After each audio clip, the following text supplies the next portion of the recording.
Assalamualaikum warahmatullahi wabarakatuh. Apa kabar teman-teman semua? Semoga kita semua selalu dalam lindungan Allah Subhanahu wa taala ya. Dimudahkan segala urusannya, selalu bersyukur dan pastinya bahagia. Amin. Nah, kesempatan kali ini saya akan membagikan satu cerita. Pernikahan gaib. KKN berujung maut. Seperti apa ceritanya? Mari kita mulai. Siang itu aku bersiap untuk berangkat KKN. Semua kebutuhanku selama KKN telah kupenuhi. Tak lupa obat-obatan, asam lambung yang terkadang kambuh, meski ekstra siap. Karena kali ini aku pergi KKN ke tempat yang cukup terpencil. Sebuah desa yang masih dibilang jauh dari keramaian, di mana listriknya di sana masih terbatas. Semoga saja aku bisa betah selama di sana. Bis kami sudah datang. Setelah hampir sejam kami menunggu bis itu datang untuk mengantarkan kami ke tujuan.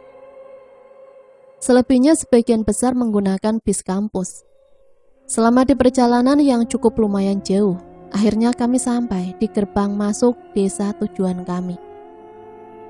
Pemandangan yang cukup indah, sangat luar biasa indahnya. Pemandangan bukit di sekitarnya, lalu pepohonan yang rindang, membuat udara terasa segar.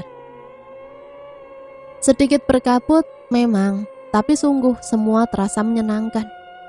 Aku berpikir dalam hati bahwa tempat KKN-ku kali ini pasti menyenangkan. Sesampainya di gerbang, kami semua turun dari bis. Beberapa motor dari ketua rombongan tadi sudah duluan ada di sini menunggu kami. Selanjutnya bis kampus pun meninggalkan kami. Tiba kami yang menunggu di situ. Ketua rombongan mengatakan akan ada beberapa orang penduduk desa yang akan menjemput kami dengan menggunakan sepeda motor, lalu mengantarkan kami ke rumah kepala desa. Benar saja, tak lama dari itu datanglah mereka dengan menggunakan motor. Penduduk desa yang cukup sopan dan ramah. Tanpa berlama-lama kami pun ikut mereka berboncengan melewati pepohonan besar, masuk ke dalam hutan dan melewati beberapa kali tanjakan bukit. Jalannya dengan rute yang berat, tidak menggentarkan perjalanan kami. Hanya aku merasa sedikit aneh saat kami melewati di depan sebuah goa, yang mana di depan goa itu ada sebuah batu seperti arca yang ditutupi kain kuning dan diberi sesajen.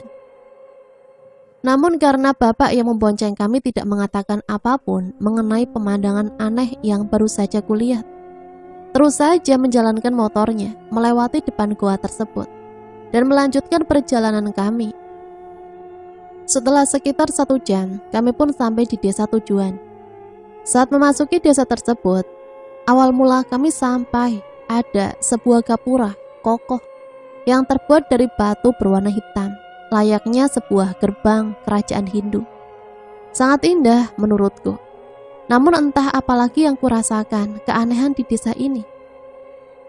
Sedari tadi bapak yang memboncengku tidak sedikit pun mengeluarkan suara. Mukanya yang tampak datar seperti halnya orang yang sudah mati saja. Tak ada senyum dengan pandangan yang kosong. Tapi sudahlah, mungkin semuanya karena desa ini sangat terpencil dan jauh dari perkampungan desa lainnya. Kesan seram mulai timbul dengan ditambahnya kabut yang ada. Dinginnya area perbukitan menambah anehnya suasana. Seraya kami sedang ada di desa gaib saja. Mereka para penduduk desa yang menyambut kami mukanya terlihat datar saja, tanpa ekspresi berarti.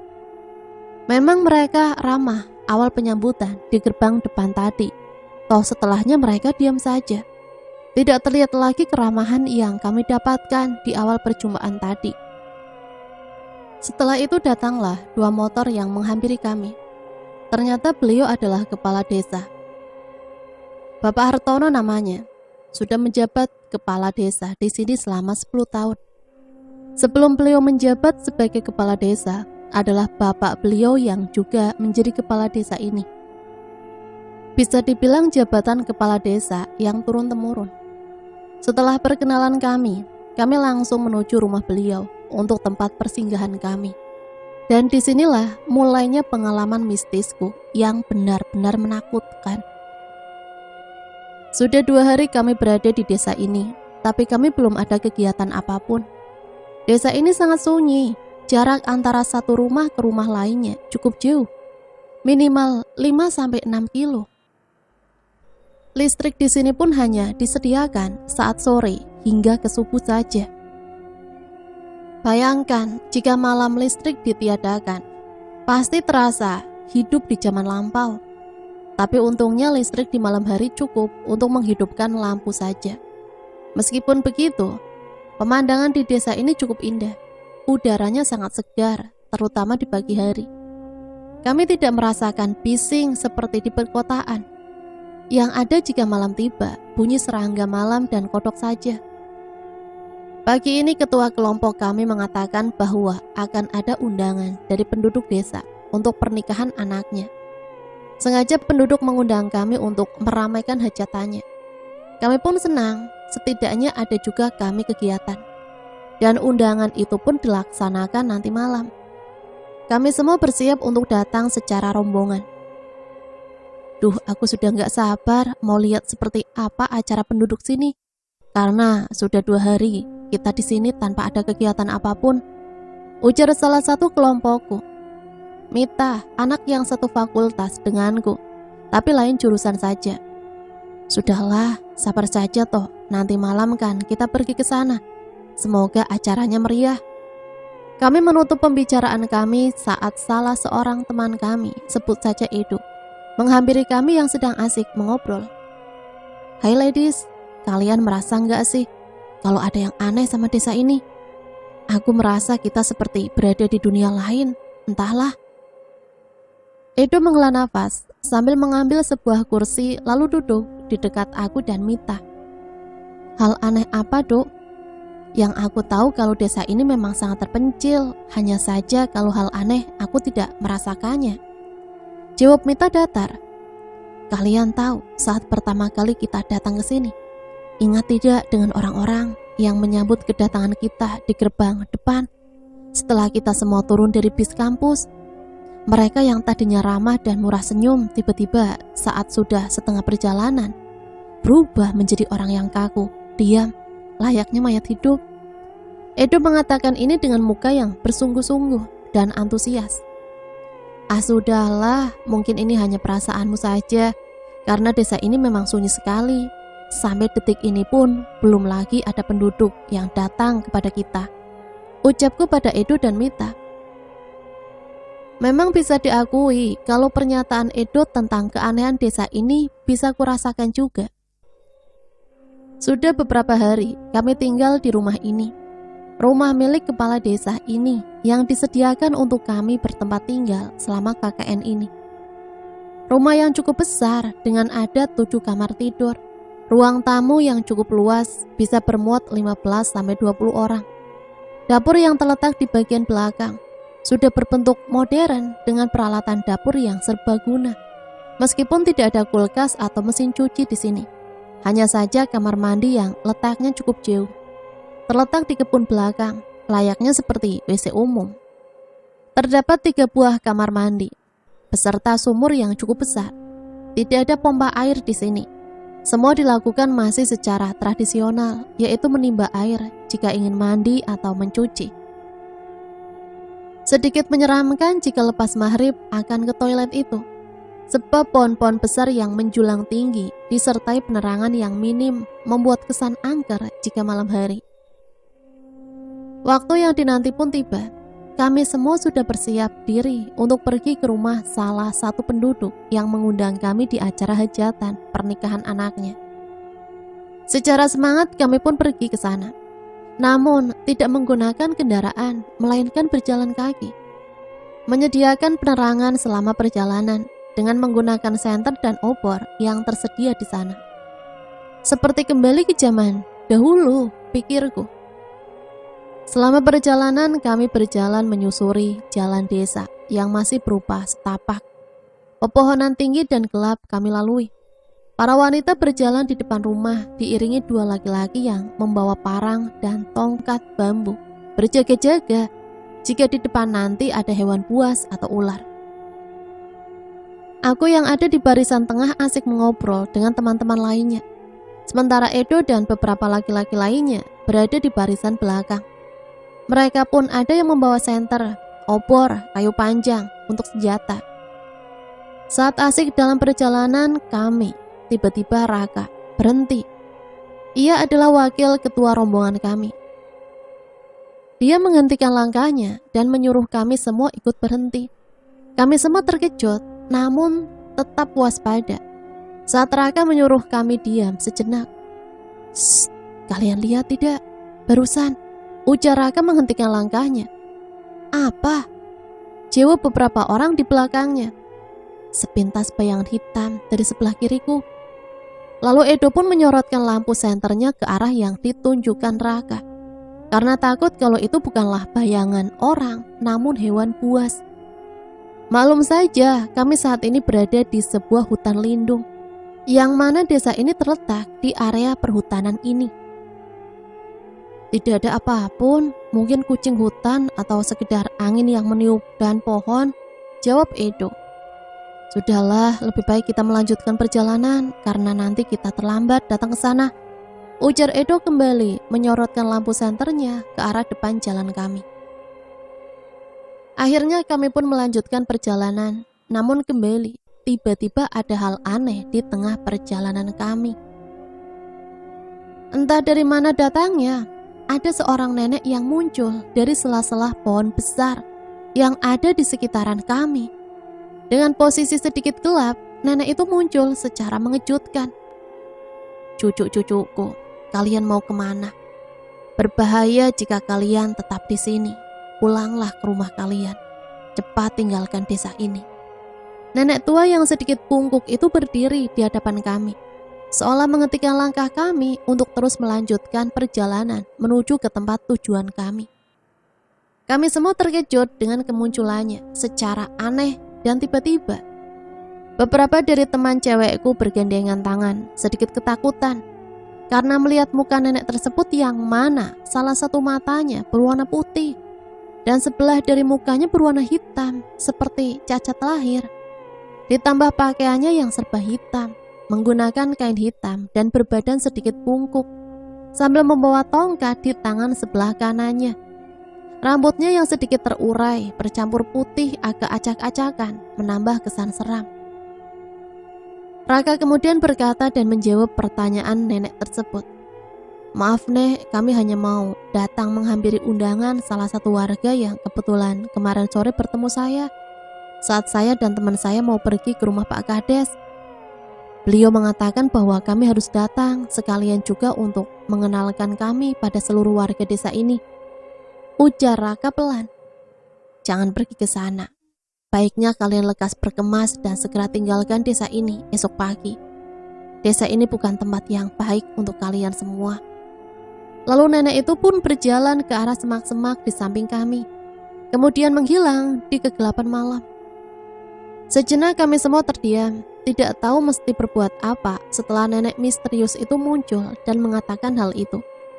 Edo pun berteriak kepada kami, "Baiknya kita lanjutkan perjalanan, mungkin nenek itu hanya sekedar pikun atau mungkin bercanda."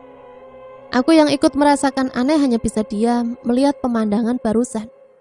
Namun karena Edo juga yang lainnya akhirnya sepakat untuk melanjutkan perjalanan, terpaksa mengikuti mereka, dan akhirnya kami melanjutkan perjalanan kami, menembus kegelapan malam di hutan desa Alas Jati.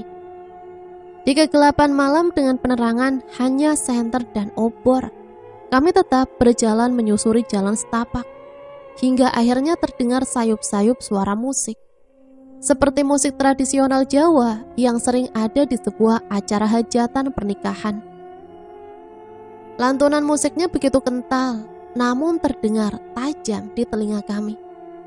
Kami pun segera mempercepat langkah kami untuk segera sampai di tujuan. Benar saja, tak lama kami pun nampak terlihat umbul-umbul berwarna-warni, menandakan bahwa di situ ada sebuah acara keramaian. Ada pula hiasan dari daun janur, terlihat rapi dan indah. Begitu kami sampai di sana, ada pemandangan yang tak biasa bagi kami. Sebuah keramaian yang mana di situ beberapa penari wanita yang berlenggak-lenggok cantik menggunakan selendang, tampak ayu paras mereka. Lalu ada serombongan pemain musik tradisional juga di sana. Baru saja kami mau melangkah masuk, ternyata Bapak Kades dan beberapa orang menyambut kedatangan kami dengan senyum, lalu mempersilahkan kami untuk ikut bersama mereka. Namun saat aku ikut melangkah masuk, aku terkejut mendengar suara burung gagak. Kupikir teman-temanku yang lain mendengarnya, ternyata hanya aku sendiri. Saat aku mendongakkan kepalaku, kulihat ada 2 ekor burung gagak yang berputar di atas kami. Aku bergidik, bulu romaku langsung berdiri. Namun aku tetap diam, menyembunyikan ketakutanku dari semua teman-temanku. Kami pun duduk di antara para undangan, di antara penduduk desa dan sesepuh desa. Tampak sebuah rumah sederhana yang dihiasi dengan ornamen-ornamen serba tradisional. Pernikahan adat Jawa. Sambil menikmati tarian yang ada, aku dan teman-teman lain rupanya sama sependapat. Yang menjadi pertanyaan kami saat ini, kenapa yang duduk di kursi pelaminan hanya pengantin laki-lakinya saja? Kemana pengantin perempuannya?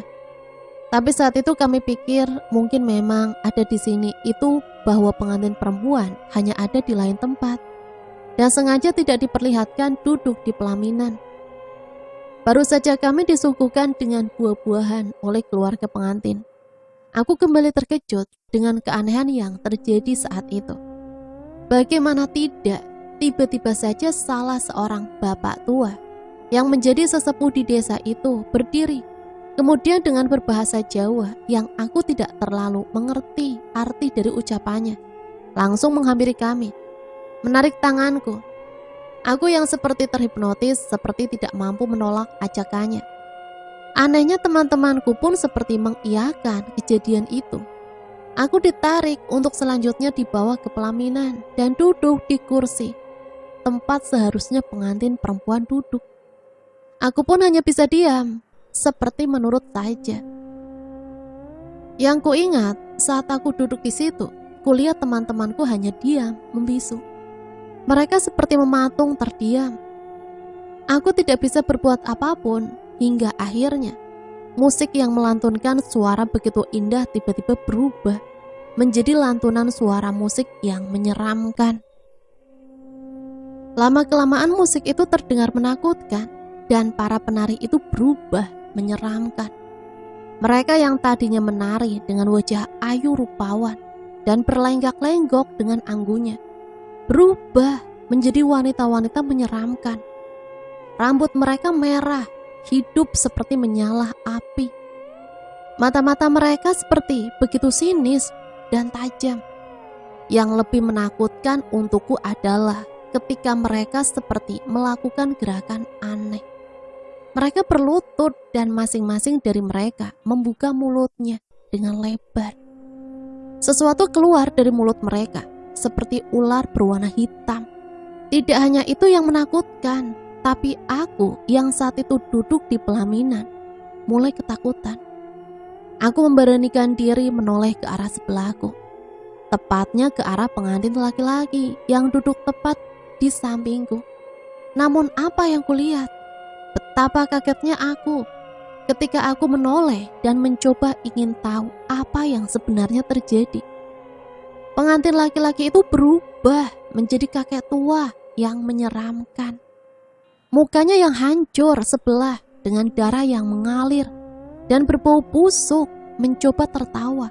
Dan saat mulutnya terbuka, kulihat lidahnya menjulur keluar. Lidah yang berwarna biru, cukup menakutkan.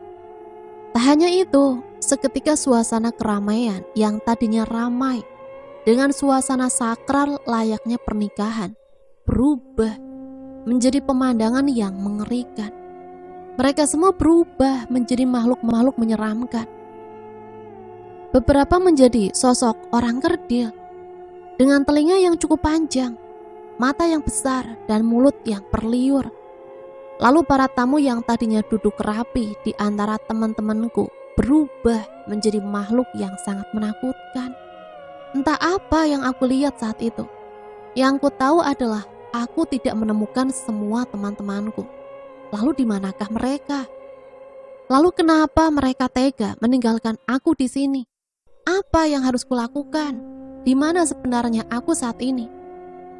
Dan semua kebingungan yang bercampur aduk itu membuat kepalaku pusing. Pusing hingga merasa dunia seperti berbalik. Terus berputar-putar hingga yang kulihat selanjutnya hanyalah gelap. Aku terbangun, pelan-pelan aku membuka mataku, tapi masih terasa berat. Dengan kepala yang terasa berat dan sangat pusing, aku coba lagi untuk membuka mataku. Terdengar suara burung yang sangat lantang. Ah, apalagi ini? Ucapku dalam hati. Apakah aku sudah mati? Aku pun kembali membuka mataku. Perlahan-lahan dengan masih kabur, aku melihat silaunya matahari. Saat aku membuka lebar penglihatanku, aku pun terkejut. Kepala yang seperti masih terasa berat dan terasa pusing, tak lagi kuhiraukan saat bunyi suara burung seperti malam itu. Astaga, aku sedang berada di mana? Sinar matahari menerpa wajahku, cukup menyilaukan. Aku yang masih dalam kebingungan mencoba melihat sekelilingku. Kenapa semua berantakan? Apa yang terjadi sebenarnya? Sebelum sempat kebingunganku terjawab, terdengar suara-suara seperti memanggil. Ada orang di sana? Apakah ada yang masih hidup? Halo? Adakah orang di sana? Apakah ada yang masih hidup? Suara itu beberapa kali terdengar samar-samar. Aku mencoba tetap membuka mataku dan memastikan bahwa aku masih hidup. Kulihat kakiku terluka, celanaku robek-robek, dan kakiku terluka berdarah. Aku coba mengangkat satu persatu kakiku. Dengan masih terasa pusing, aku berusaha untuk berdiri. Namun aku sempat terjatuh karena kakiku lemas. Saat itu aku panik, aku menangis. Suara burung itu lagi. Aku menoleh ke sekelilingku. Ternyata seekor burung gagak hitam di atas sebuah ranting pohon. Namun aku tidak mempedulikannya.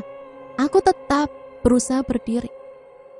Saat itulah terdengar jelas suara yang memanggil tadi. Aku pun menjawabnya dengan berteriak. Tolong, tolong, aku di sini. Tolong, aku di sini. Tolong aku.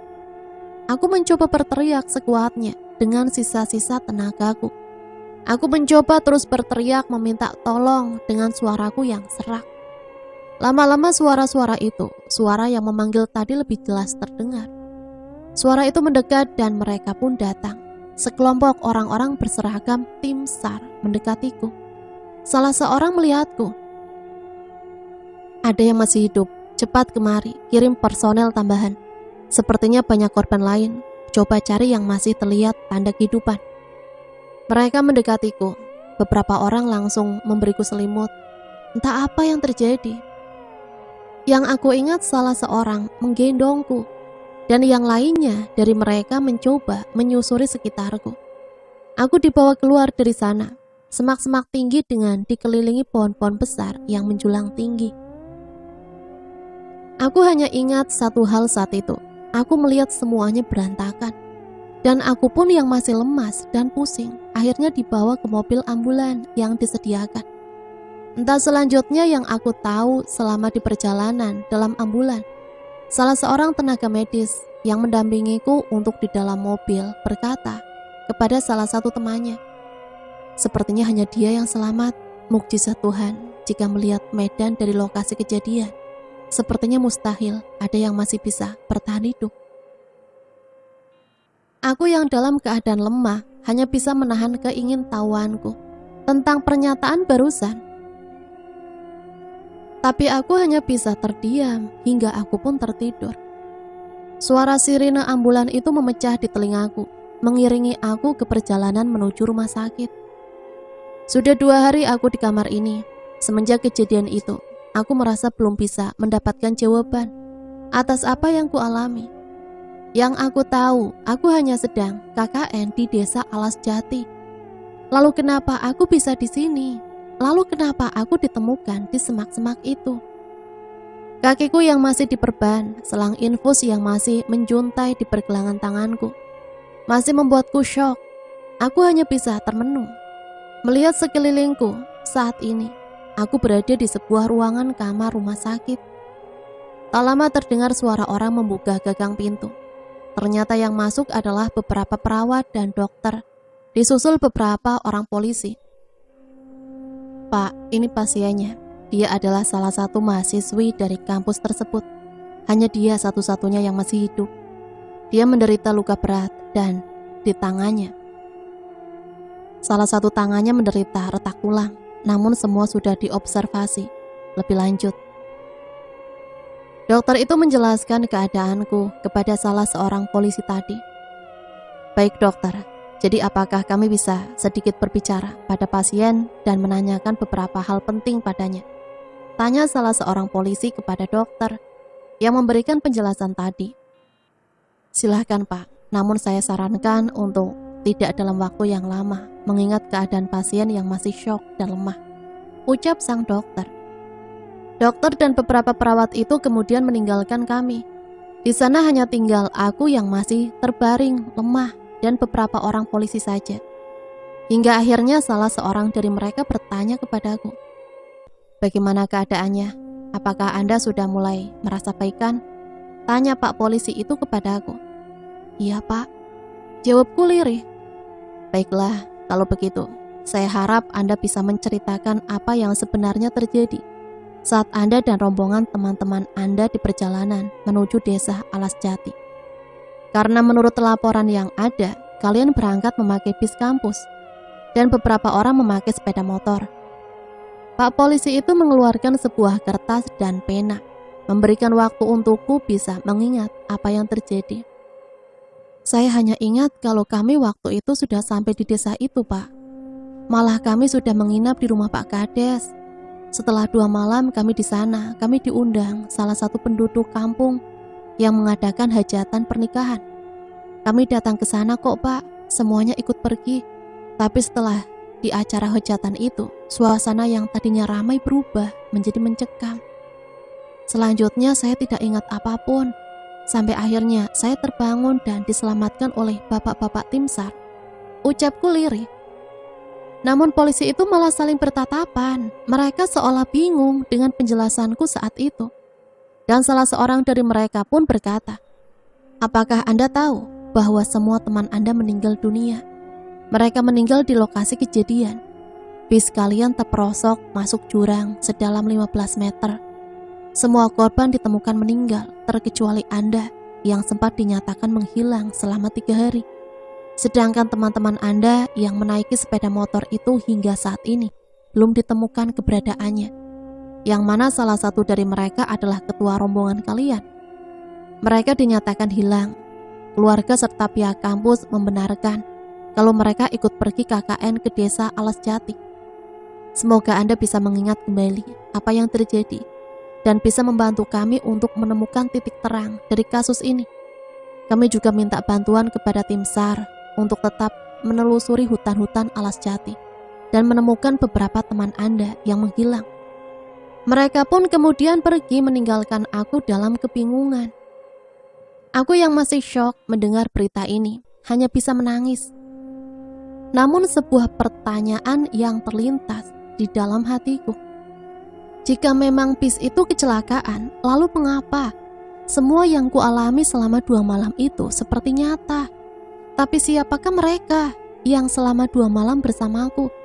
Tidur di rumah Pak Kades, menghabiskan waktu dengan mengobrol, dan perjalanan kami di malam itu bertemu dengan sosok nenek tua dan acara hajatan itu. Ternyata aku masih disuruh oleh pihak dokter untuk masih dirawat di rumah sakit ini. Sudah ada seminggu aku di sini. Mama dan papaku pun sudah berulang kali mondar-mandir bergantian untuk menjagaku. Berita duka yang menimpa teman-temanku tak ayal membuatku sedih. Aku tidak menyangka kalau seperti ini jadinya. Hanya aku merasakan bahwa aku sedang bermimpi buruk saja. Mereka sudah dimakamkan oleh pihak keluarga. Hanya saja yang masih belum ditemukan keberadaannya ialah ketua rombonganku saat itu. Dia dan beberapa teman lain yang mengendarai sepeda motor dan tidak ikut dalam rombongan bis saat itu. Masih belum ditemukan hingga hari ini, dan aku pun terus berdoa agar tim SAR dapat segera menemukan mereka, apapun keadaannya. Namun pada suatu malam, tepatnya di malam ke-8, aku dirawat di rumah sakit ini. Aku mengalami hal aneh dan tidak bisa dinalar oleh logika. Malam itu setelah jam besuk usai, tepatnya jam 9 malam. Seluruh pasien diharapkan untuk segera tidur.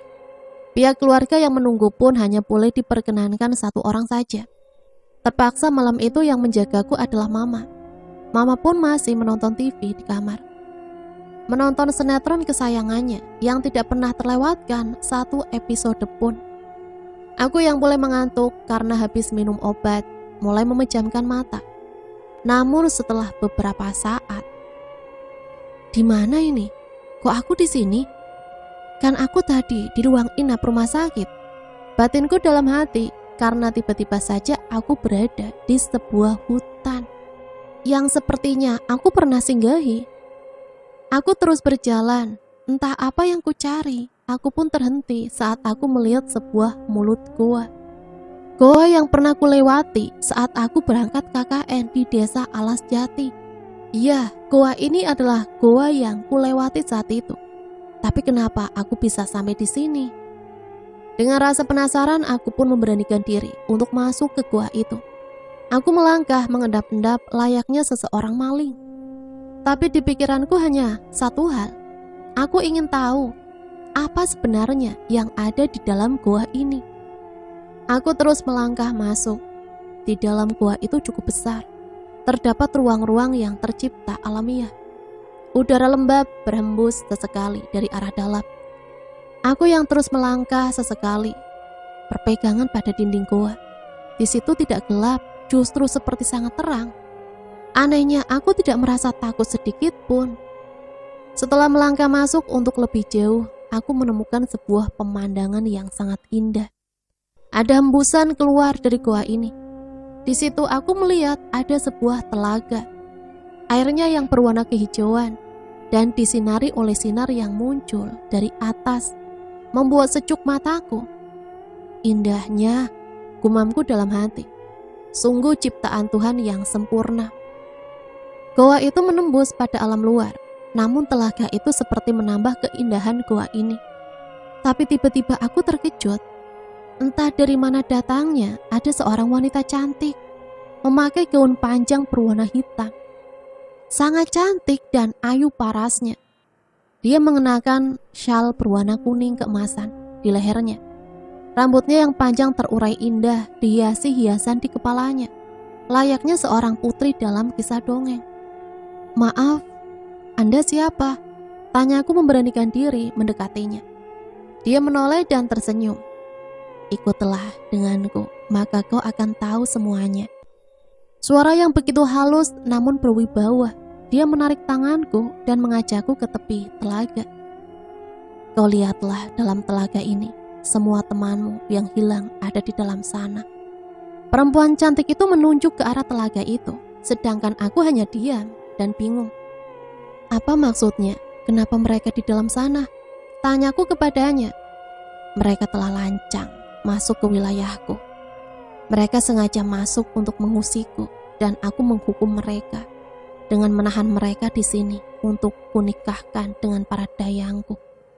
Karena tidak ada seorang pun manusia yang boleh mengusik tempatku hanya karena ingin mengambil apa yang bukan menjadi hak mereka. Alas Jati adalah tempat para budakku. Kalian sudah lancang masuk ke sana tanpa izinku. Perempuan itu mengatakan panjang lebar. "Tapi kami tidak pernah bermaksud ingin mengusik tempatmu, Putri. Kami hanya mau datang untuk KKN saja. Tolong lepaskan teman-temanku. Kasihan keluarga mereka menunggu kepulangan mereka saat ini." Aku memelas dan mencoba untuk menjelaskan padanya. "Tolonglah Putri, aku mohon padamu. Jangan sekap teman-temanku. Lepaskanlah mereka."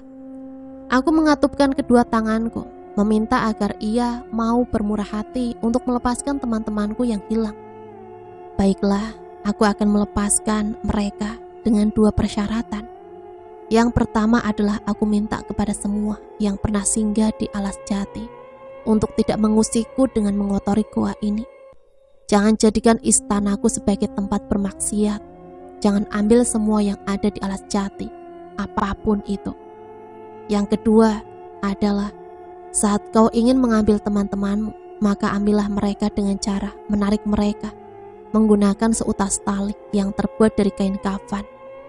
Maka aku akan mengambilkan mereka secara utuh. Ingatlah satu pesanku ini. Pernikahan yang kau datangi waktu itu adalah pernikahanku. Namun karena kalian lancang memasuki wilayahku, maka kau yang kugunakan untuk menggantikan kedudukanku di kursi pelaminan yang kosong itu. Itulah sebabnya aku melepaskanmu, membuatmu tetap hidup dalam peristiwa kecelakaan ini, karena kau adalah yang terpilih. Putri itu sudah menjelaskan semuanya, dan aku pun menjadi terkejut. Saat dia menjeburkan dirinya ke telaga itu, aku menjerit. Astaga, ternyata aku bermimpi. Aku terkejut lalu terbangun. Kuliah jam dinding menunjukkan pukul 1 dini hari. Rupanya aku bermimpi buruk. Tapi apakah mimpiku ini adalah sebuah petunjuk keberadaan teman-temanku yang hilang? Aku hanya diam, masih berpikir dan bertanya dalam hatiku. Apakah aku harus memberitahu ke orang-orang bahwa teman-temanku yang hilang sebenarnya ada di dalam telaga di gua itu? Tapi apakah mereka akan percaya? Setelah itu aku pun mengatakan hal itu pada orang tuaku. Mimpiku yang kuanggap mungkin bisa menjadi petunjuk atas misteri hilangnya beberapa temanku. Terserah mereka percaya atau tidak, tapi aku hanya berharap hal mustahil ini adalah titik terang semuanya. 2 hari kemudian aku sudah diperbolehkan pulang, dan ternyata orang tuaku yang setelah mendapatkan cerita dariku kemudian melaporkan hal ini kepada pihak kampus dan pihak berwajib. Tanpa menunggu waktu, pihak tersebut melakukan pencarian ke lokasi di mana aku dimimpikan. Aku pun diikut sertakan dalam pencarian tersebut. Berangkatlah kami pagi sekitar jam 8, mengingat jarak tempuh ke sana lumayan memakan waktu. Disertai dengan beberapa rombongan dari perwakilan pihak keluarga korban, pihak kampus dan pihak kepolisian. Akhirnya kami sampai di tujuan.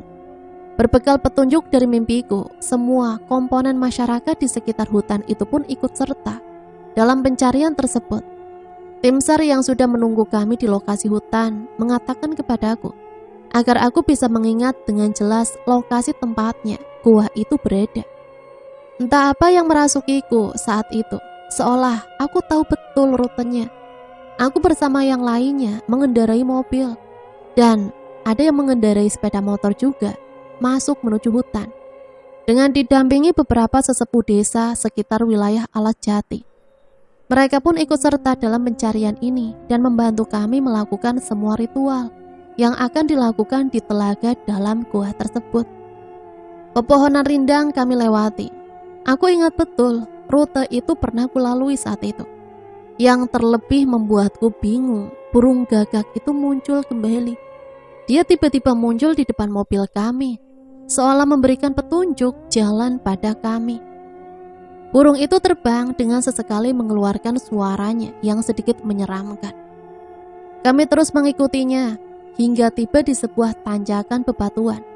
Kami turun dari mobil disertai rombongan lain di belakang kami.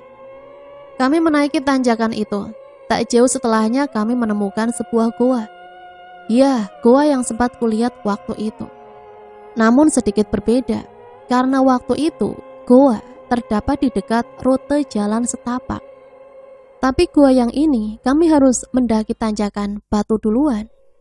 Burung itu berhenti pula terbang. Ia hinggap di pohon dekat mulut goa. Ada sesuatu yang mengingatkan aku. Sebuah arca batu yang diberi sesajen. Arca itu benar nyata adanya. Ada sesajen di bawah arca ini. Beberapa bunga, nasi kuning dan sebuah pisang yang diletakkan dalam takiran atau anyaman daun pisang. Tapi siapa yang meletakkannya di sini? Kami tidak mempedulikan sesajen ini. Namun kami bergegas masuk ke dalam gua. Rombongan lain mengikuti kami. Mereka juga membawa perlengkapan untuk melakukan ritual pencarian teman-temanku itu. Tidak menunggu waktu lama, kami masuk ke dalam goa yang lembab. semakin kami masuk ke sana, terlihat silauan sinar di dinding gua. Setelah kami telusuri perlahan, sampailah kami di sebuah telaga, yang mana ada di dalam mimpiku. Air telaga yang berwarna hijau susu terlihat indah. Gemericik suara tetesan air dari dinding gua yang terdengar seperti alunan musik, memecah sunyinya gua ini. Sungguh aku tidak menyangka gua ini, telaga ini nyata adanya, bukan halusinasiku. Nah, apakah ini telaga yang ada dalam mimpimu? Tanya sesepuh dari daerah sini. Iya mbah, inilah telaga itu. Disinilah mereka berada, tepatnya di bawah sana. Aku menjawab pertanyaan mbah sesepuh sambil menunjukkan arah telaga itu, seperti putri yang ada di dalam mimpiku. Ayo, siapkanlah semua perlengkapan ritual dan pengangkatan korban. Salah seorang petugas tim SAR kemudian mengarahkan kepada semua pihak untuk bersiap mencari korban dan melakukan pencarian dari dasar telaga. Papaku mendekatiku dan berbisik, "Nak, berdoalah dalam hati agar semua yang kau lihat dalam mimpimu benar adanya." Aku pun mengikuti saran papaku. Aku berdoa di dalam hatiku agar semua mimpi itu benar bisa menjadi petunjuk bagi misteri ini. Sesepuh pun menyiapkan kain kafan yang sudah dibuat seperti tali. Salah seorang sesepuh kemudian mengatakan kepada semuanya agar tetap tenang dan berdoa.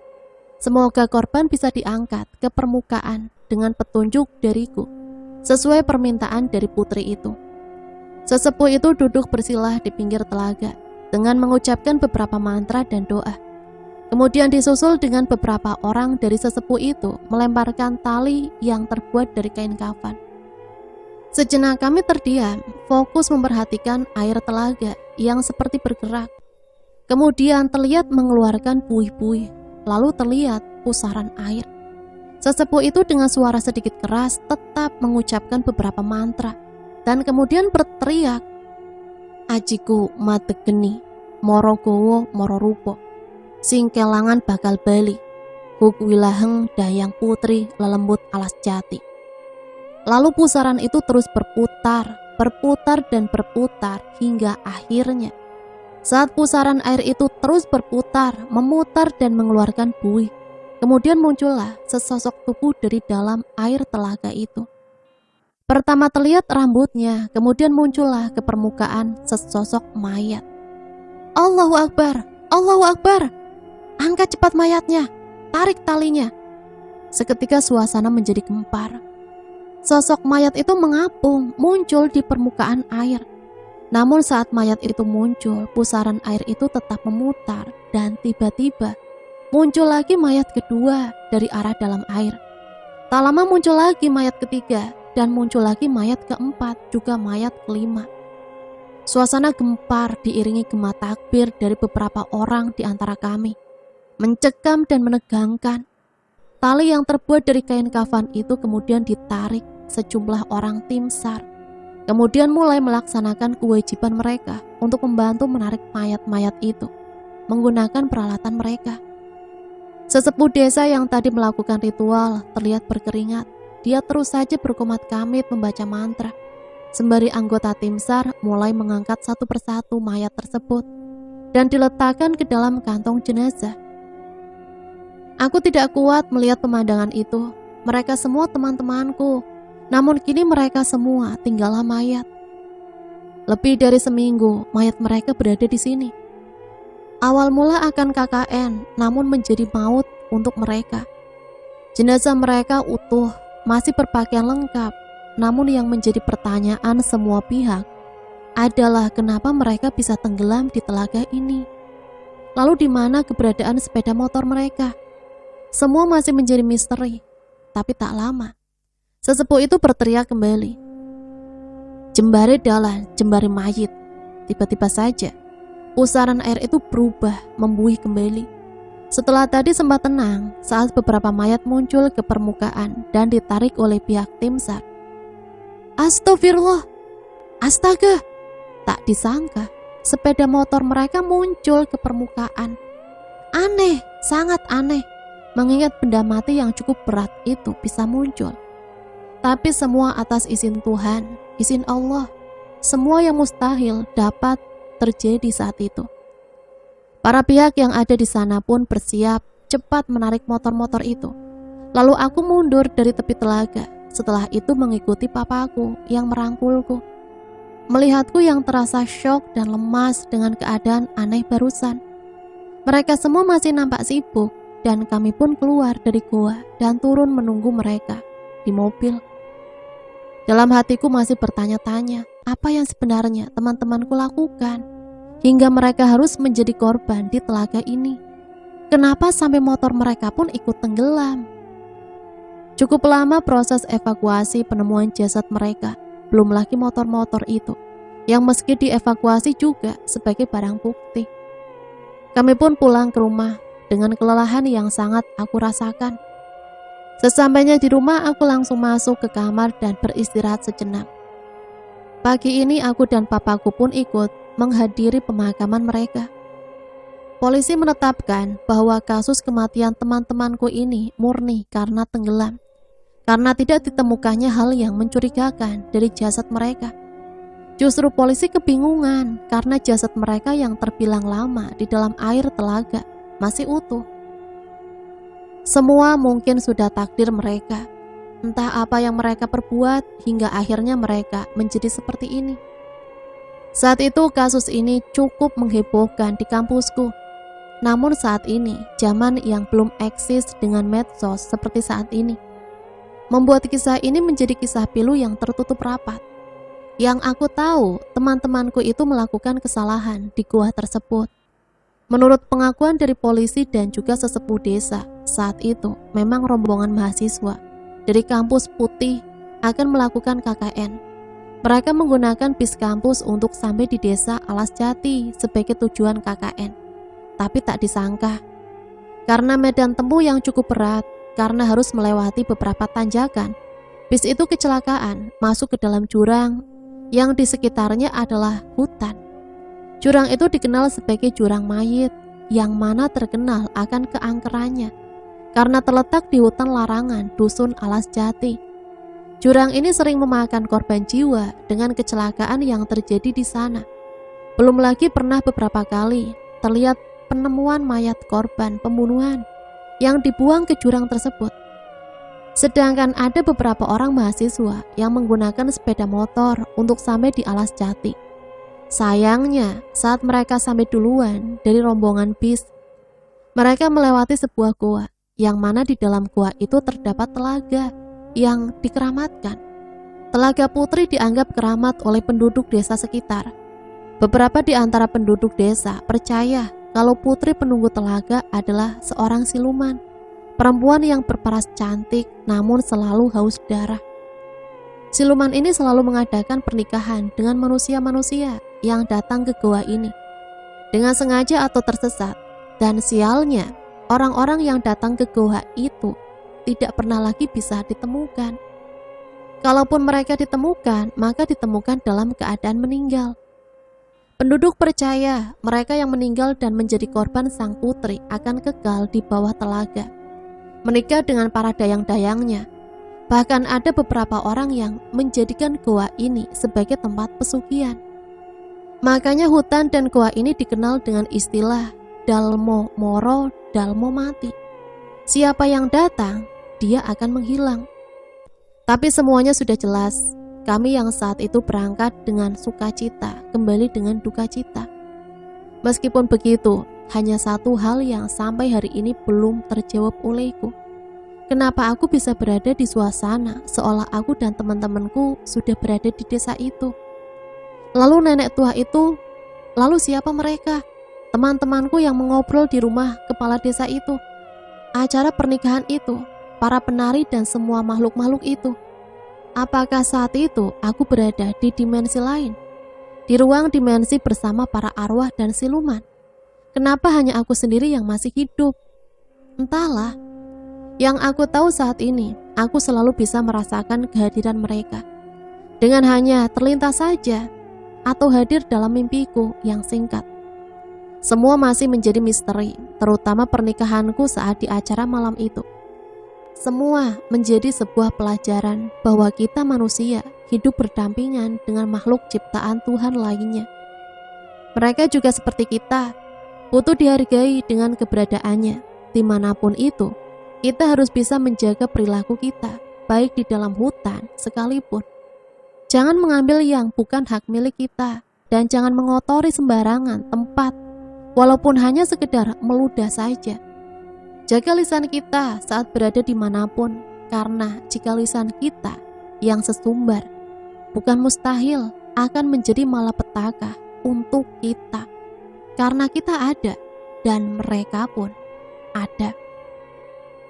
Itulah satu cerita yang bisa Mimin bagikan. Cukup ngeri ya.